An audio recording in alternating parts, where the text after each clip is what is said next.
ఈ జనవరి నెల 15, 16, 17 తారీఖుల్లో కామారెడ్డిలో మీటింగ్స్ ఉన్నాయి. ఈ 2025 సంవత్సరానికి మొట్టమొదటి సువార్త సభ మిమ్మలను మీ కుటుంబాలను ప్రేమతో ఆహ్వానిస్తూ ఉన్నాం. ఈ విషయం ఎరిగిన వారందరికీ తెలియచేయగలరని ప్రేమతో తెలియచేస్తూ, రేపు శనివారం ఉపవాస ప్రార్థన, వారంలో ఒక్కరోజైనా ఉపవాసం ఉంటానని తీర్మానం చేసుకోండి.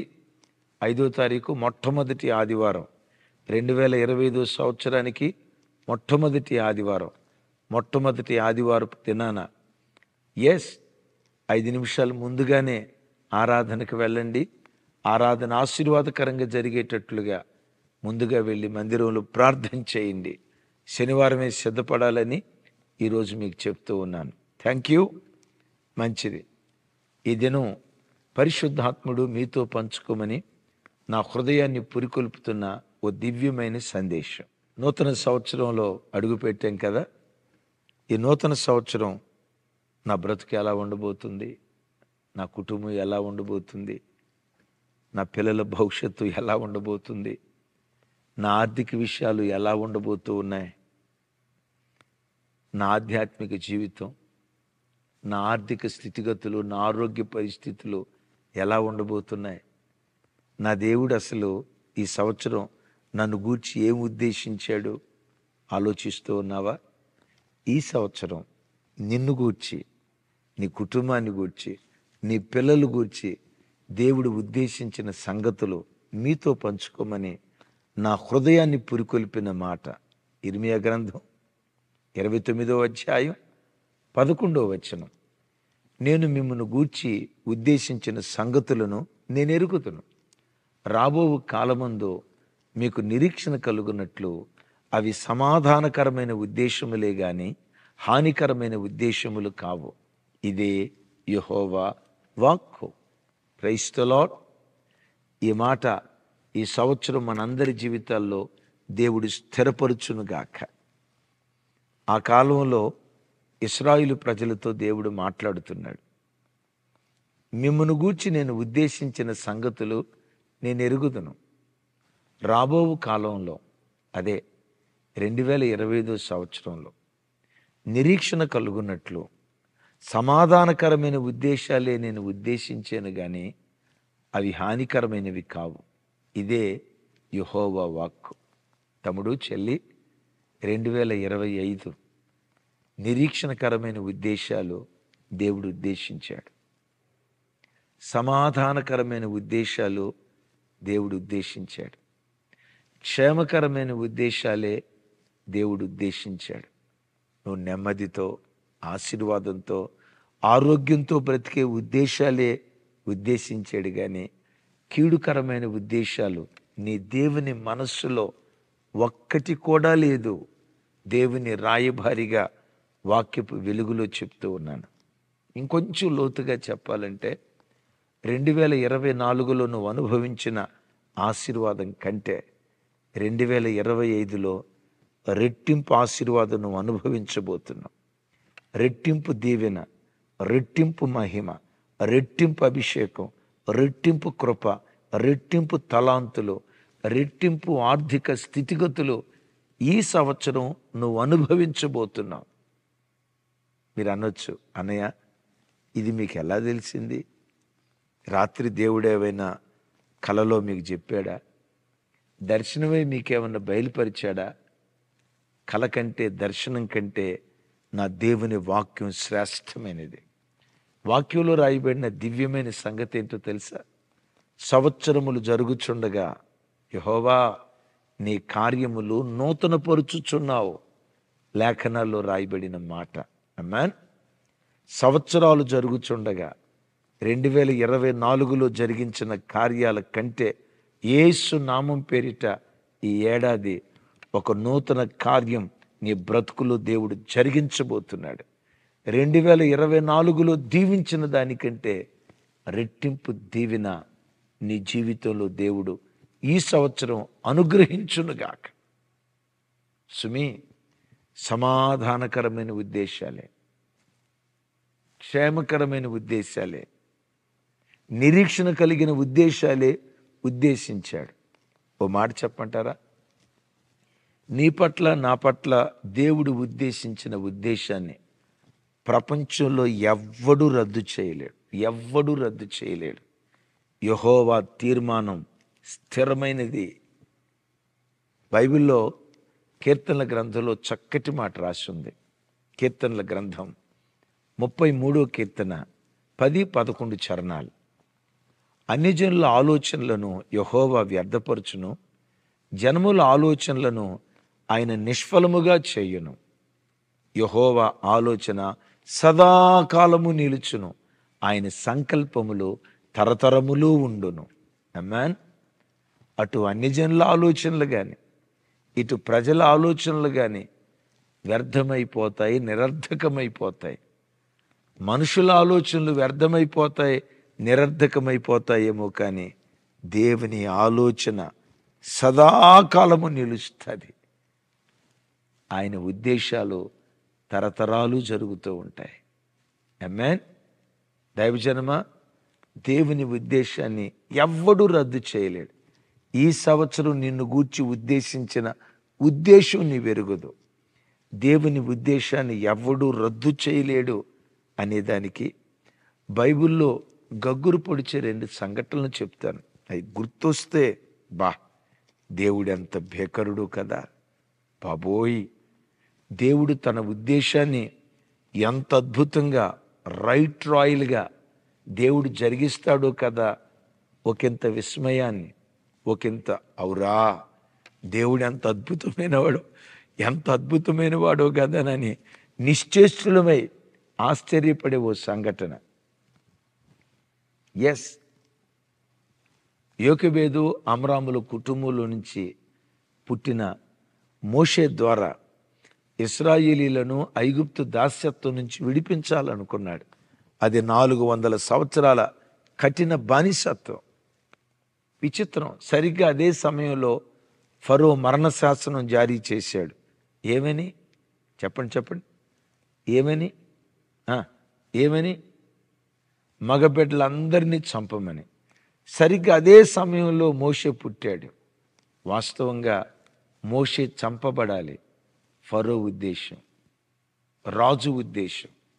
ఫరో చూడండి, మోషే చంపబడాలి రాజు ఉద్దేశం అయితే, రారాజు ఉద్దేశం ఏంటో తెలుసా?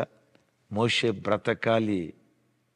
బ్రతకటమే కాదు, 40 లక్షల మంది ఇశ్రాయేలు ప్రజలను బ్రతికించేవాడిగా మార్చాలి.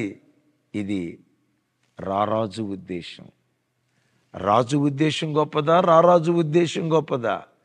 రారాజు ఉద్దేశాన్ని ఎవ్వడు రద్దు చేయలేడు. తమ్ముడు, ప్రియ చెల్లి, ఒక్కసారి ఆలోచించండి. మోషే పుట్టిన తర్వాత ఆ తల్లిదండ్రులు కాపాడాలని ప్రయత్నం చేశారు. రైట్. ఇక కాపాడలేక నైలు నదిలో వదిలేశారు. వాస్తవంగా నైలు నది మొసళ్ళతో నిండుకుంది. మోషే మొసలి బారిన పడాలి. ఏ మొసలి దేవుని ఉద్దేశాన్ని రద్దు చేయలేదు. చివరికి జంతువులు కూడా దేవుని ఉద్దేశాన్ని రద్దు చేయలేకపోయాయి. మొసళ్ళ నోళ్ళు దేవుడు మూయించాడు. సింహాల నోళ్ళు మూయించిన వాడు మొసళ్ళ నోళ్ళు మూయించలేడా? విచిత్రం. జమ్ము పెట్టే ఈదుకుంటూ సరాసరి ఎక్కడికి వెళ్ళింది? ఫరో కుమార్తె స్నానవాడే స్థలానికి వెళ్ళింది. పెట్టి తెరిచి చూస్తే హెబ్రీయుడు. ఫరో కుమార్తె హెబ్రీయుడిగా పిలువబడుతున్న మోషేను చూసిన వెంటనే పేక పిసికి చంపాలి. నైలు నది దేవతకు ఆ నదిలో ఇసిరి పారేయాలి. ఎందుకు? హెబ్రీలను చంపాలనే కదా తండ్రి మరణశాసనం జారీ చేసింది. నేనంట, తండ్రికి శత్రువు కుమార్తెకు మిత్రువు ఎలా అవుతాడు? తండ్రికి శత్రువు అయితే కుమార్తెకు కూడా శత్రువే కదా. విచిత్రం చూడండి. వాస్తవంగా చంపాలనుకుంది, కానీ ఆ బొట్టలో ఉన్న మోషేను చూడటంతో శత్రువు గుండెల్లో కూడా కరుణను పుట్టించాడు. నాకు ఇది గుర్తొచ్చినప్పుడు ఒళ్ళు కగ్గురు పొడుస్తుంది. సరే, ఫరో కుమార్తె అంటే చిన్నపిల్ల చూడటంతో ముద్దు వచ్చేయలే అని మోషేని తీసుకెళ్ళి మోషేని తీసుకెళ్ళిన వెంటనే ఫరో ఏం చేయాలి? కూతుర్ని పట్టుకొని బుద్ధి లేదానా, నేనిచ్చిన శాసనం ఏంటి? నేనిచ్చిన శాసనం ఏంటి? హెబ్రీలు ఇజ్రాయేలీలు అంతా చంపబడాలని కదా, చంపబడాలని నేను శాసనం ఇస్తే వాడిని ఇంటికి తీసుకొస్తావా అని ఫరో అనాలి. అన్నాడా? అనలా. అనకపోగా నా భాషలో చెప్పాలంటే పాలపేప పాలసీస మోషేకి ఫరోనే పట్టించుంటాడు.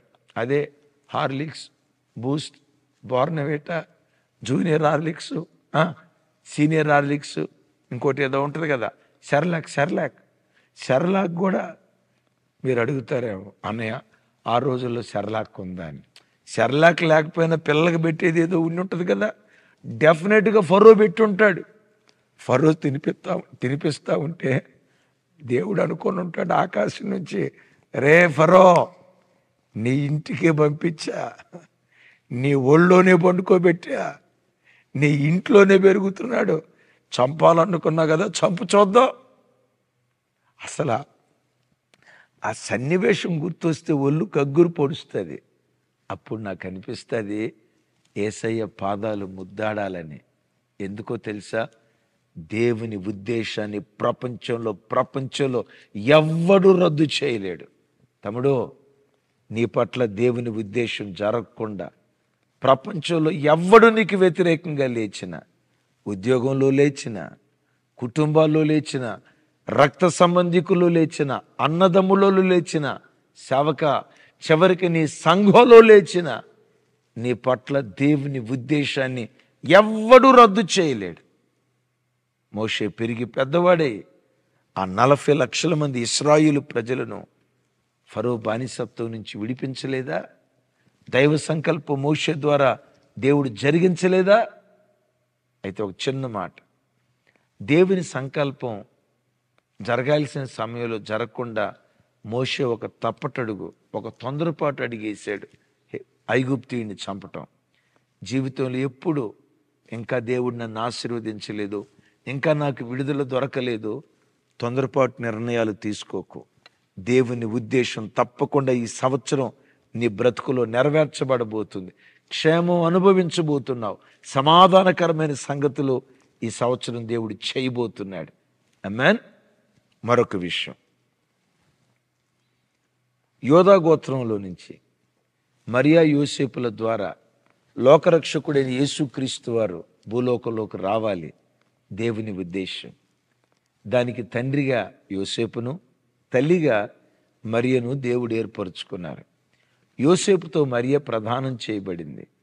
ప్రదానం చేయబడిన కొన్ని రోజుల తర్వాత ఆవిడ గర్భవతి అని తెలిసింది. చూడండి, మత్తయి సువార్త 1వ అధ్యాయం 19వ వచనం. మత్తయి సువార్త 1వ అధ్యాయం 19వ వచనం. మత్తయి సువార్త 1వ అధ్యాయం 19వ వచనం. ఆమె భర్త అయిన యోసేపు నీతిమంతుడై ఉండి ఆమెను అవమానపరచనొల్లక రహస్యముగా ఆమెను విడనాడ ఉద్దేశించెను. విన్నారా? యోసేపు ఉద్దేశం ఏంటి? అమ్మో, వివాహం కాకుండానే ఆవిడ గర్భవతి, నేను ఎట్లా మ్యారేజ్ చేసుకుంటా, విడిచిపెడదాం ఉద్దేశించాడు. కానీ దేవుని ఉద్దేశం ఏంటి? యోసేపు ద్వారానే, మరియ ద్వారానే యోధా గోత్రంలో నుంచి యేసుక్రీస్తు వారు రావాలని. మిమ్మల్ని అడుగుతా, తాను కాదన్నా తన ద్వారా దేవుడు తన ఉద్దేశాన్ని జరిగించాడా లేదా? కొన్నిసార్లు తమ్ముడు, చెల్లి, దేవుని ప్రణాళిక నీ మీద ఉన్న ఆ ఉద్దేశాన్ని దాటి వద్దు, ఇది జరగకూడదు, నీ మీద ఉన్న ఉద్దేశం నువ్వు కాదని నువ్వు అనుకున్నా, కొన్నిసార్లు కాలదనుకున్నా, ఎట్లా నీ పట్ల దేవుడు తన ఉద్దేశాన్ని జరిగిస్తాడు. ఆమేన్. మిమ్మల్ని అడుగుతా, యోసేపు పట్ల దేవుని ఉద్దేశం జరిగిందా? యోసేపు ఉద్దేశం జరిగిందా? దేవుని ఉద్దేశం యోసేపు పట్ల దేవుడు జరిగించాడు. అయితే ఓ మాట, యోసేపు వ్యక్తిత్వాన్ని అద్దం పట్టే గొప్ప సంగతి, ఆవిడ గర్భవతి అని తెలిస్తే అవమానపరచనోళ్ళక రహస్యంగా విడనాడు ఉద్దేశించాడు. ఎందుకు తెలుసా? నీతిమంతుడు. తమ్ముడు, నీతిగా బ్రతుకు. ఎదుటోళ్ళు తప్పులు నీకు ఏదైనా తెలిస్తే పదే పదే వాళ్ళతో వీళ్ళతో ఎండగట్టుకో. ఇది నీతిమంతుడికి ఉండే లక్షణం కాదు. హుందాగా బ్రతుకు, హుందాగా బ్రతుకు. ఇతని నీతిని అద్దం పట్టే మరో గొప్ప సంగతి చెప్పంటారా? మత్తయి సువార్త చూడండి. మత్తయి సువార్త 1వ అధ్యాయం 25వ వచనం, చివరి వచనం. ఆమె కుమారుని కనువరకు ఆమెను ఎరుగకుండెను. అతడు ఆ కుమారునికి యేసు అను పేరు పెట్టాను. వయసు చిన్నదే, కానీ వ్యవహరించిన ప్రవర్తన ఎంత ఉన్నతమైన వ్యక్తిత్వాన్ని చూపిస్తుందో ఆశ్చర్యం, ఆశ్చర్యం, ఆశ్చర్యం. ఆ కుమారుని కనువరకు ఆమెను ఎరుగకుండెను. ప్రదానం చేయబడ్డారు కదా, ఇక ఎడిదిరిగి పెళ్లి చేసుకోబోతున్నాం. ఎస్, కమాన్, మన సంతోషం మనం అనుభవిద్దాం అని వాళ్ళు తప్పటడుగు వేయొచ్చు కదా. రెండవది, వాళ్ళ తప్పటడుగు వేయటానికి బలపరిచే ఒక సన్నివేశం ఏంటో తెలుసా? ఆవిడ ఆల్రెడీ గర్భవతి. ఇక ఎడిదిరిగి నువ్వు గర్భవతి అయిపోయావు, అన్నీ అయిపోయినాయి, ఓకే, మన దారిని మనం వెళ్దాం, రేపు ఎడిదిరిగి పెళ్లి చేసుకుంటాం కదా, కమాన్ అని యోసేపు అనొచ్చు కదా, మరి అనొచ్చు కదా. వాళ్ళ వయసు చిన్నదే, కానీ వాళ్ళు ప్రవర్తించిన ప్రవర్తన స్థాయి వాళ్ళ నీతిమంతత్వాన్ని అర్థం పడుతుంది. ఈ కాలంలో ఇలాంటి యవ్వన తరాన్ని మనం చూడగలుగుతామా? ఎంగేజ్మెంట్ అయిందంటే చాలు, ఇక రోజు ఫోనుల్లో.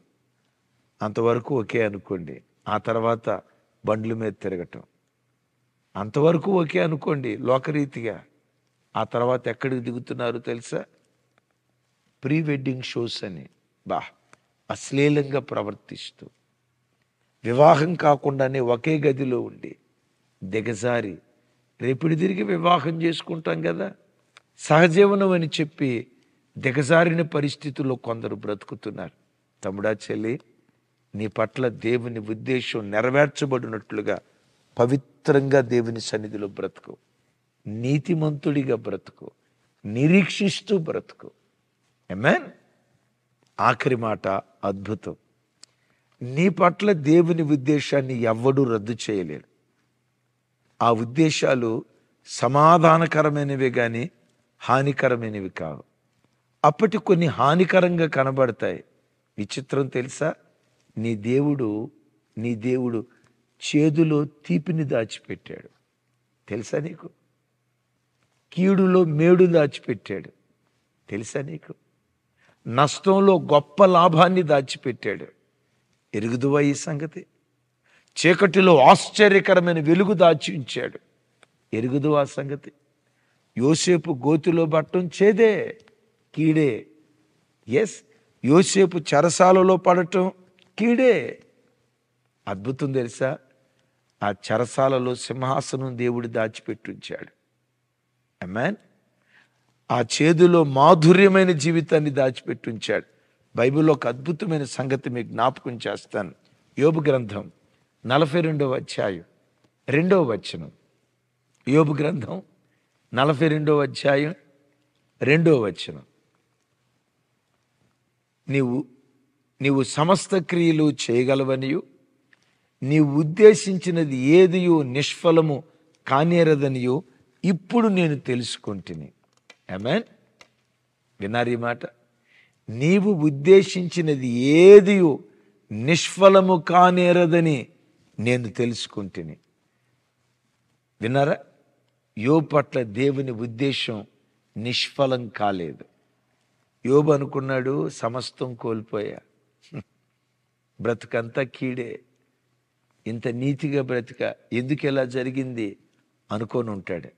కానీ యోబు పట్ల దేవుని ఉద్దేశం యోబు కోల్పోవాలని కాదు, కోల్పోయిన దానికి ప్రతిగా రెండంతలు ఇవ్వాలని. ఆమేన్. 2024 కోల్పోయిన సంవత్సరమేమో, 2025 రెండంతలుగా పొందుకునే సంవత్సరంగా దేవుడు ఉద్దేశించాడు. ఆయన ఉద్దేశాన్ని గడియలో విని సాష్టాంగపడి ప్రభుని స్తుతించు. తమ్ముడు, చెల్లి, 2024లో ఏం పోగొట్టుకున్నావో నేను ఎరుగను. పరువు పోగొట్టుకున్నావేమో, మర్యాద పోగొట్టుకున్నావేమో, సమాజంలో గౌరవం పోగొట్టుకున్నావేమో, మంచి ఉద్యోగాన్ని పోగొట్టుకున్నావేమో, నీ కుమార్తెకు వచ్చిన మంచి సంబంధాన్ని పోగొట్టుకున్నావేమో, చక్కటి వ్యాపారాన్ని పోగొట్టుకున్నావేమో. నేను ఎరుగను గత ఏడాది ఏం పోగొట్టుకున్నావో. దేవుని ప్రతినిధిగా, రాయబారిగా నిన్ను గూర్చి దేవుని ఉద్దేశం ప్రకటించమని సెలవు పొందుకున్న దైవ సేవకుడిగా చెప్తూ ఉన్నాను. ఈ 2025 రెండంతలుగా పొందుకున్న సంవత్సరంగా నా దేవుడు చెయ్యునుగాక. ఇది నీ పట్ల నీ దేవునికి ఉన్న ఉద్దేశం. నమ్ముతావా? నమ్మిన ప్రతి బిడ్డ హృదయంలో ఆమేన్, ఇది జరుగునుగాక, ఆమేన్, ఇది జరుగునుగాక నిరీక్షించండి. నీ నిరీక్షణ నిన్ను సిగ్గుపరచదు. ఇది నీ పట్ల దేవుని ఉద్దేశం. 2024లో బ్రతికిన దానికంటే ఈ సంవత్సరం రెండంతల దీవెనను పొందుకోబోతున్నావు. అట్టి కృప దేవుడు దయచేయునుగాక. రేపు అరుణోదయపు దినం మరో శ్రేష్టమైన వర్తమానంతో మనం కలుసుకుందాం. రేపు పగటిపూట ఉపవాస ప్రార్థన. 2025 సంవత్సరానికి మొట్టమొదటి శనివారం ఉపవాస ప్రార్థన. కుటుంబాలుగా లైవ్ చూడండి, మందిరానికి కూడిరండి. ప్రార్థన. తండ్రి, మీకు స్తోత్రం. మాతో మీరు మాట్లాడిన శ్రేష్టమైన మీ ఉద్దేశం కొరకు స్తోత్రం. రాబో దినాలు ఎలా ఉంటాయి? సమాధానకరంగా ఉంటాయి, క్షేమకరంగా ఉంటాయి, నిరీక్షణ కలిగేటట్లుగా ఉంటాయి, రెండంతల ఆశీర్వాదాన్ని పొందుకునేటట్లుగా ఉంటాయి. నువ్వు బయలుపరిచినందుకు స్తోత్రం. ఈ వాగ్దానాన్ని ప్రతి బిడ్డ స్వతంత్రించుకుందురుగాక, నిరీక్షణతో దాన్ని స్వాధీనపరుచుకుందురుగాక. యేసు నామం పేరిట ప్రార్థించి స్తుతించి పొందియున్నాం తండ్రి. తండ్రి అయిన దేవుని ప్రేమ, కుమారుడైన యేసుక్రీస్తు వారి దేవి కృప, పరిశుద్ధాత్మ దేవుని అన్యోన్య సహవాసం మనకు సకల పరిశుద్ధులకు సదా తోడయుండి నడిపించునుగాక. Amen, amen. Thank you.